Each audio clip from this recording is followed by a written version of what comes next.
എല്ലാവർക്കും സ്വാഗതം. Mattannur Vengad E K Nayanar സ്മാരക ഗവൺമെൻറ് ഹയർ സെക്കൻഡറി സ്കൂളിൽ കലോത്സവം നടന്നുകൊണ്ടിരിക്കുകയാണ്.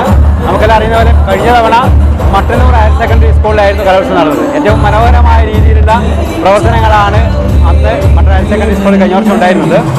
അപ്പോൾ ഇവിടെ ഇത്തവണ വേങ്ങാട് സ്കൂൾ നടക്കുകയാണ്.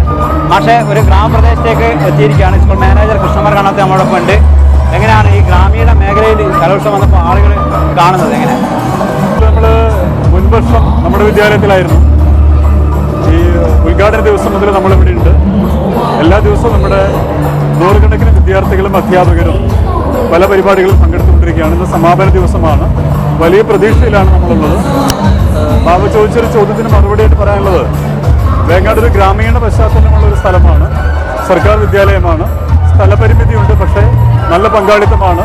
നല്ല രീതിയിൽ കാര്യങ്ങൾ മുന്നോട്ട് പോകുന്നുണ്ട്. നമ്മുടെ വിദ്യാലയത്തിൽ ഒരുപാട് സൗകര്യങ്ങളുള്ളതുകൊണ്ട് തന്നെ വലിയ ആൾക്കൂട്ടം എന്നാലും വലിയ തിരക്ക് അനുഭവപ്പെടില്ല. പക്ഷെ ഇവിടെ അങ്ങനെയല്ല. ചെറിയ ആൾക്കൂട്ടം തന്നെ വലിയ തിരക്ക് അവിടെ ഉണ്ടാക്കുന്നത് സ്ഥിതിവിശേഷമാണുള്ളത്.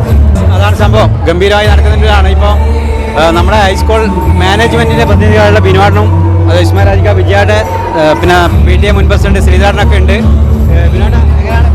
വളരെ സന്തോഷം തോന്നുന്നു. വേങ്ങാട് പോലത്തെ സ്കൂളിൽ അവർ ഇത്രയും സ്ഥലപരിമിതികളുണ്ടായിട്ട് കൂടെ വളരെ ഗംഭീരമായി അറേഞ്ച് ചെയ്തു.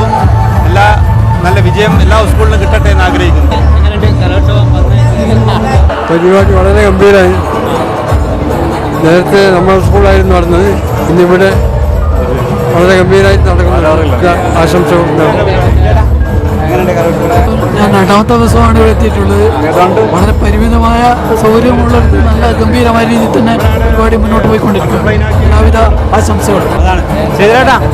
കലോത്സവം നല്ല രീതിയിൽ തന്നെ നടക്കുന്നുണ്ട്.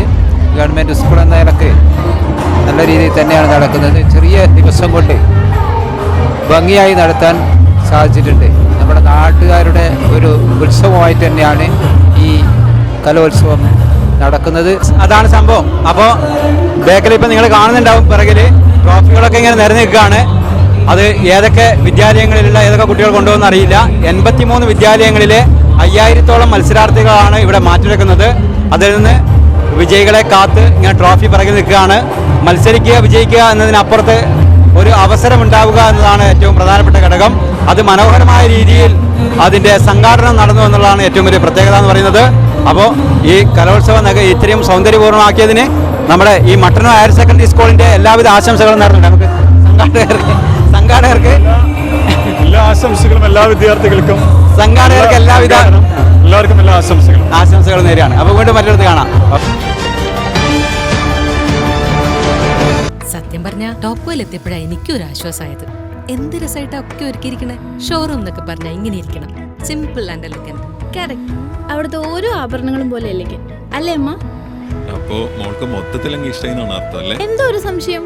ടോപ്കോ എനിക്ക് ടോട്ടലി ഇഷ്ടമായി. മാത്രമല്ല അവരുടെ customer approach, it's really commendable. Topco jewellery, Thalassery road, Mattannur.